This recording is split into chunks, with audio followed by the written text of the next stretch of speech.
오늘 우리는 우리 삶에서 정말 중요한 조언, 즉 마음 상하지 않고도 화를 현명하게 다스리는 방법에 대해 심도 깊은 이야기를 나누어 볼까 합니다. 살아가면서 우리는 수많은 순간에 분노라는 감정과 마주하게 되죠. 원치 않는 상황들, 때로는 이해하기 어려운 타인의 행동들, 혹은 내 뜻대로만 흘러가지 않는 현실 앞에서 우리는 강렬한 감정의 소용돌이에 휩싸이곤 합니다. 그런데 이 분노라는 복합적인 감정을 우리는 과연 어떻게 다루어야 할까요? 무조건 억누르며 참아내야만 하는 걸까요? 아니면 속 시원하게 터뜨려 버려야만 하는 걸까요? 오늘은 철학과 심리학에 깊이 있는 지혜를 빌려 우리의 내면에서 솟아나는 분노를 건강하고 생산적인 방식으로 해소하고 궁극적으로 마음의 평온을 되찾을 수 있는 구체적이고 실질적인 방법에 대해 깊이 있게 탐구해 보려 합니다. 우리가 일상에서 즐겨 듣는 철학 유튜브 채널의 오디오북처럼 편안하고 사색적인 분위기 속에서 함께 이 중요한 주제에 대해 고민하고 성찰해 볼 테니 잠시만 모든 외부적인 걱정과 근심을 내려놓으시고 이 이야기에 온전히 귀 기울여 주시기를 간곡히 바랍니다. 우리는 흔히 분노가 단순히 부정적이고 나쁜 감정이라고만 여기기 쉽습니다. 그러나 분노는 때로는 우리 자신을 외부의 위협으로부터 효과적으로 보호하고 부당함에 맞서 용기 있게 싸워나갈 수 있도록 돕는 매우 중요한 감정적 신호가 될 수도 있습니다. 문제는 이 분노라는 감정이 우리의 합리적인 통제력을 완전히 벗어나 우리의 삶을 혼란스럽게 만들고 파괴적인 방향으로 이끌 때 발생합니다. 갑작스럽게 폭발하는 돌발적인 분노나 옳고 그름을 분별하지 못하는 맹목적인 분노는 우리 자신은 물론 우리를 둘러싼 소중한 사람들에게도 돌이킬 수 없는 깊은 상처를 남길 수 있습니다. 그렇다면 어떻게 해야 이 강력한 분노의 감정을 건설적이고 긍정적인 방향으로 관리하고 활용할 수 있을까요? 고대부터 현대에 이르기까지 수많은 철학자들은 오랜 시간 동안 인간의 복잡한 감정, 특히 분노의 본질과 그것을 다스리는 방법에 대해 깊이 있게 고찰해 왔습니다. 동서양을 막론하고 많은 철학자들이 감정에 휩쓸리지 않고 오히려 감정의 진정한 주인이 되는 지혜로운 삶의 태도를 끊임없이 강조해 왔습니다. 자, 그럼 먼저 서양 철학의 대표적인 사상 중 하나인 스토아 철학의 관점에서 분노의 본질을 면밀히 들여다볼까요? 스토아 철학은 우리가 외부에서 발생하는 사건 그 자체 때문에 괴로워하는 것이 아니라 그 사건에 대한 우리의 생각과 판단 때문에 고통받는다고 보았습니다. 고대 스토아 철학의 위대한 사상가 에픽테토스는 그것이 너를 괴롭히는 것이 아니다. 너의 생각이 그것을 괴로운 것으로 만든다라고 통찰력 있게 말했습니다. 이 강력한 한마디는 분노의 핵심적인 작동 방식을 꿰뚫는 매우 중요한 통찰을 제공합니다.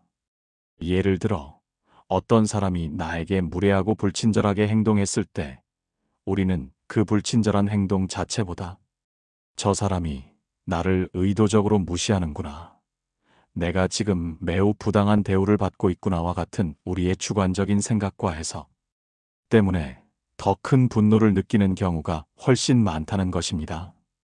스토아 철학자들은 분노를 효과적으로 예방하고 이미 발생한 분노를 현명하게 치유하기 위한 구체적이고 실천적인 방법들을 제시했습니다. 여기서 가장 중요한 핵심은 덜 반응하고 덜 화내고 덜 판단하는 것입니다. 즉, 외부의 자극에 대해 즉각적이고 감정적으로 반응하기보다는 한 걸음 물러서서 상황을 객관적으로 바라보는 연습을 하는 것입니다. 화가 머리끝까지 치밀어 오를 때 무심코 내뱉거나 행동하기보다는 잠시 모든 것을 멈추고 깊은 심호흡을 여러 번 해보세요. 그 짧은 순간 우리는 감정의 거친 파도에 무작정 휩쓸려가지 않고 더욱 이성적이고 현명한 판단을 내릴 수 있는 귀중한 시간을 벌 수 있게 됩니다. 마음이 차분하게 진정될 때까지 인내심을 가지고 기다린다면 감정에 휘둘리지 않고 문제의 본질을 파악하고 해결할 수 있는 최선의 방법을 스스로 찾아낼 수 있을 것입니다. 고대 로마의 스토아 철학자 세네카는 상대가 당신에게 던진 모욕적인 말은 당신의 고귀한 품격을 결코 깎아내리지 못하지만 그로 인해 당신이 터뜨린 통제불능의 분노는 당신 스스로를 파멸로 이끌 수 있다고 강력하게 경고했습니다. 감정에 휩쓸려 흥분하는 순간 우리는 이미 우리 자신에게 패배한 것이나 다름없습니다. 타인의 무례함이나 불합리함에 일일이 반응하기보다는 나의 내면의 평온과 평화를 지키기 위해 세상의 불완전함에 너그러워지는 지혜로운 태도가 필요한 이유가 바로 여기에 있습니다. 한편 동양 철학에서도 감정, 특히 분노를 다스리는 깊이 있는 지혜를 오랜 시간 동안 탐구해왔습니다. 동양 사상의 위대한 현인들인 공자, 노자 같은 고전 철학자들은 분노의 근본적인 본질을 꿰뚫어보고 혼란스러운 상황 속에서도 내면의 평온과 안정을 되찾을 수 있는 구체적이고 실천적인 방법들을 제시했습니다. 이들은 감정에 무작정 휘둘리지 않고 오히려 감정의 진정한 주인이 되는 감정을 사유하는 태도를 매우 중요하게 강조했습니다. 즉, 감정이 나를 지배하도록 내버려두는 것이 아니라 내가 나의 감정을 객관적으로 바라보고 그 감정의 의미를 깊이 있게 숙고하는 과정을 통해 스스로 감정을 통제하고 다스리는 방법을 배우라는 것입니다.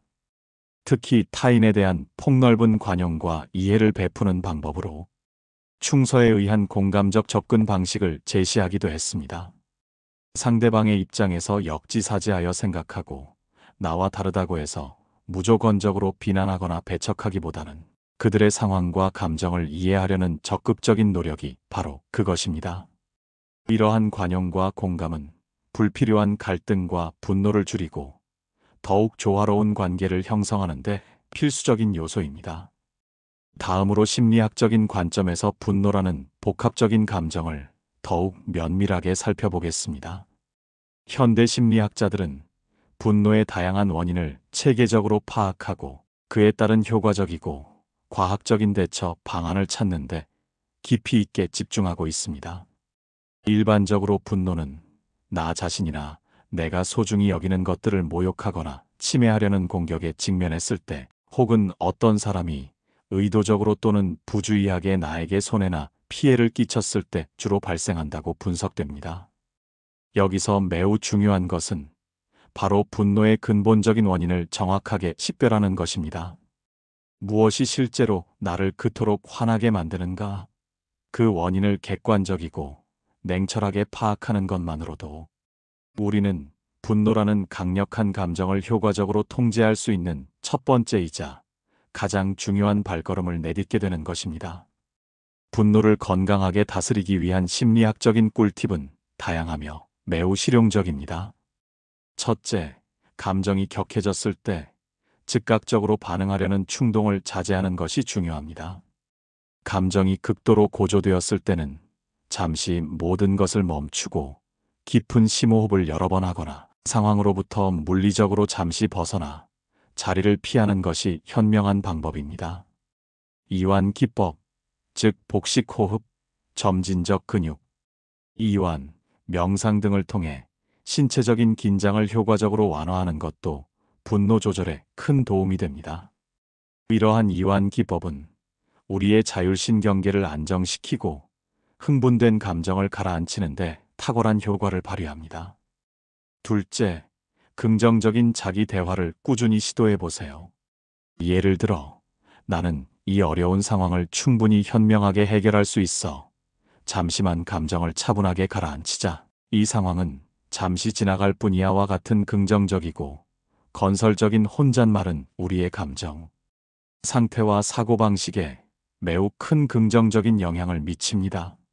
우리의 내면에서 어떤 대화가 오가는지가 우리의 감정 반응을 결정하는 중요한 요소가 되기 때문입니다. 셋째, 효과적인 의사소통 기술을 익히고 활용하는 것입니다. 분노라는 감정을 단순히 억누르기만 하면 마치 압력을 받은 냄비처럼 언젠가는 통제불능의 상태로 폭발해버릴 수 있습니다. 따라서 자신의 감정과 합리적인 요구사항을 상대방에게 명확하고 침착하며 비난하지 않는 방식으로 전달하는 연습을 꾸준히 해야 합니다. 이러한 건강한 의사소통은 불필요한 오해를 줄이고 갈등을 사전에 방지하며 분노를 유발할 수 있는 상황들을 현명하게 해결하는 데 매우 효과적입니다. 넷째, 규칙적인 운동은 분노를 다스리는 데 매우 탁월한 효과를 발휘합니다. 운동은 스트레스 호르몬인 코르티솔의 수치를 감소시키고 기분을 좋게 하는 신경전달 물질인 엔도르핀의 분비를 촉진하여 우리의 정신 건강에 긍정적인 영향을 미칩니다. 신체 활동을 통해 에너지를 발산하고 스트레스를 해소함으로써 분노의 축적을 막고 감정의 균형을 유지할 수 있습니다. 가벼운 산책부터 격렬한 유산소 운동까지 자신에게 맞는 운동을 꾸준히 하는 것이 중요합니다. 마지막으로, 만약 혼자만의 노력으로 분노를 효과적으로 조절하기가 어렵거나 분노로 인해 일상생활에 심각한 어려움이 발생한다면 전문가의 도움을 받는 것을 결코 주저하지 마세요. 숙련된 심리 상담사는 당신이 분노의 근본적인 원인을 이해하고 건강한 대처 전략을 개발하며 감정을 건설적으로 표현하는 방법을 배울 수 있도록 체계적인 도움과 통찰을 제공할 것입니다. 정신 건강 전문가의 지원을 받는 것은 결코 나약함의 증거가 아니라 자신의 삶과 건강을 적극적으로 관리하려는 용기 있고 현명한 선택입니다. 이 모든 분노 조절 방법들의 공통적이고 핵심적인 요소는 바로 감정 관찰입니다. 자신의 감정을 마치 외부의 객체를 바라보듯이 객관적으로 관찰하는 순간, 그 강력한 감정은 더 이상 당신을 맹목적으로 지배하거나 삼키지 못하게 됩니다. 감정이 당신을 통제하는 수동적인 존재가 되는 것이 아니라 당신이 능동적으로 감정을 지켜보고 이해하는 진정한 주체가 되는 것이죠. 이것이 바로 자기인식의 본질이며 감정 지능을 높이는 첫걸음입니다. 화가 머리끝까지 나는 상황에 직면하더라도, 아, 지금 내가 분노라는 감정을 경험하고 있구나. 내 몸에서는 이러한 신체적인 반응이 나타나고 있구나라고 자신의 감정 상태와 신체적 변화를 냉철하게 인지하고 한 발짝 떨어져서 바라보는 연습을 꾸준히 해보세요. 이러한 훈련은 스토아 철학에서 강조하는 감정으로부터의 건강한 거리두기와도 정확히 일맥상통하며 당신이 감정의 노예가 아닌 주인이 될 수 있도록 돕는 강력한 도구가 될 것입니다. 분노는 단순히 부정적이고 없애야 할 감정이 아닙니다. 오히려 분노는 우리에게 매우 중요한 메시지를 전달하는 강력한 신호등과 같습니다. 때로는 부당함에 대한 강력한 경고일 수도 있고, 우리가 삶에서 가장 중요하게 생각하는 가치나 신념이 침해되었음을 알리는 위급한 신호일 수도 있습니다. 중요한 것은 그 메시지를 우리가 어떻게 받아들이고 그에 대해 어떤 방식으로 반응하고 대처하는가입니다.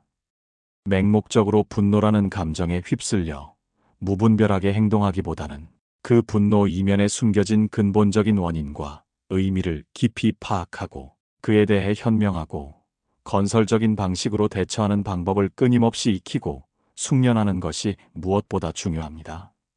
이는 마치 우리가 철학 유튜브 오디오북을 경청하며 삶의 지혜를 얻는 것과 매우 유사합니다.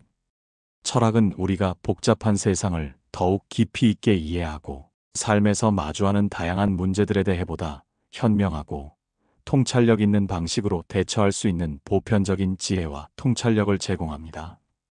분노 조절 역시 마찬가지입니다. 우리의 복합적인 감정들을 섬세하게 이해하고 그것들을 건강하게 다스리는 실질적인 방법을 배우는 것은 우리 자신의 정신, 건강과 삶의 질을 위한 가장 중요하고 가치 있는 투자라고 할 수 있습니다. 고대 스토아 철학의 지혜로운 가르침, 동양의 위대한 현인들이 전해준 깊은 통찰, 그리고 현대 심리학자들이 제시하는 과학적이고 실용적인 전략들을 통해 우리는 내면의 평온과 조화를 찾아가고 궁극적으로 더욱 풍요롭고 의미 있는 삶을 살아갈 수 있는 견고한 토대를 마련할 수 있을 것입니다. 결론적으로 마음 상하지 않고 화를 건강하게 다스리는 방법은 다음과 같은 실천적인 단계들을 포함합니다. 첫째, 분노의 근본적인 원인을 정확하고 객관적으로 파악하는 것입니다. 둘째, 감정이 격해졌을 때 즉각적이고 충동적인 반응을 과감하게 지양하고 잠시 멈추어 자신을 보호하는 시간을 갖는 것입니다. 셋째, 자신의 감정을 마치 외부에서 바라보듯이 객관적으로 관찰하고 감정으로부터 건강한 심리적 거리를 유지하는 연습을 꾸준히 하는 것입니다. 넷째, 긍정적인 자기 대화와 명확하고 비난하지 않는 효과적인 의사소통 방식을 통해 자신의 감정과 욕구를 건강하게 표현하는 것입니다. 다섯째, 규칙적인 운동과 같은 다양한 신체 활동을 통해 스트레스를 효과적으로 해소하고 신체적 정신적 에너지를 균형 있게 관리하는 것입니다. 마지막으로, 만약 혼자만의 노력으로 분노를 효과적으로 다스리기가 어렵다고 느낀다면 전문가의 도움을 받는 것을 결코 두려워하지 않고 적극적으로 활용하는 것입니다. 이 모든 과정은 궁극적으로 우리 자신의 내면을 깊이 있게 들여다보고 자기 인식을 끊임없이 높여나가는 지속적인 여정이라고 할 수 있습니다. 오늘 이 깊이 있는 이야기가 여러분의 삶에 작은 변화를 일으키고 내면의 평온을 찾아가는데 실질적인 도움이 되었기를 진심으로 바랍니다. 다음 오디오북에서는 오늘 이야기 나눈 분노 조절 방법들을 더욱 구체적인 상황에 적용하여 연습해 볼 수 있는 사례들을 다루거나 혹은 또 다른 흥미롭고 중요한 철학적 주제를 가지고 여러분을 다시 찾아뵙겠습니다. 그때까지 모두 건강하시고 평안하시길 바랍니다. 감사합니다.